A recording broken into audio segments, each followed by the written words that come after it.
Welcome to Zwide Media. If you're new to this channel, please subscribe. Don't forget to like, comment and share. Here's a new video for today. Enjoy. Kuthuse abaningi ukubona umculo kaMaskandi ebhala umbhalo odabukisayo inkundleni zokuxhumana otshengisa ukuthi khona okungahambi kahle empilweni yakhe. Sanibonani nginibingelele ngiphinde nginamukele kuphina kuphi la nibola khona le video. Mangoqala usijona lelikhasi wamukelekile igama lami usibonga konke wakantwando mothanda ungangibiza intatheli ka YouTube.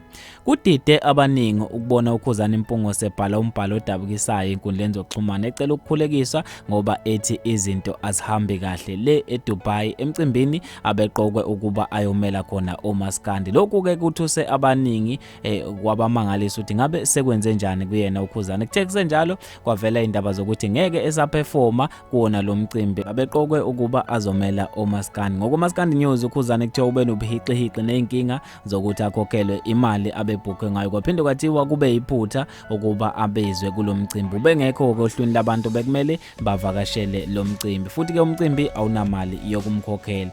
Umthombo ongadalolanga kuthiwa uKhuzani njengamanje akekho esimeni esihle emva kokuzwa zona le ndaba. Nemali ke abeseyisipendile engango 92,000 for indleko zohambo nokubhekelela abantu laba ahambe nabo. Kanti ke lokhu indaba ezingezinhle neze izona ke uKhuzani indaba ezimenze wabhala umbhalo odabukisayo lapha enkundleni zokuxhumana. Abantu abaningi bathe mabezwa le ndaba bafethu zangafika kahle kubona neze bathe le nkampani eveze lokhu ukuthi uKhuzani uyadingeka le Dubai kumele ayibophise kakhulu ngoba ke into le ehlambalazayo kakhulu. Umuntu ngeke achithe imali yakhe engaka ajika ethi mayisefika phambili kuvele indaba zokuthi ke ubizwe ngephutha. Abantu ke bazwelane kakhulu naye uKhuzani bafethu. Mina ngaphandle ukuthi ngikhuluma kakhulu sengiyaphela khona la ngithi ke awungibambe evideni elandelayo. Ngizothanda ukuza ukuphala kwakho ukuthi ke ngabe inhle yini lento abayenze kuKhuzani. Kodwa ke kube ukuthi kusaqhubeka nakho ukuthi ke kuzanywe imizamo yokuthi ke agcine adlalile kulo mcimbi.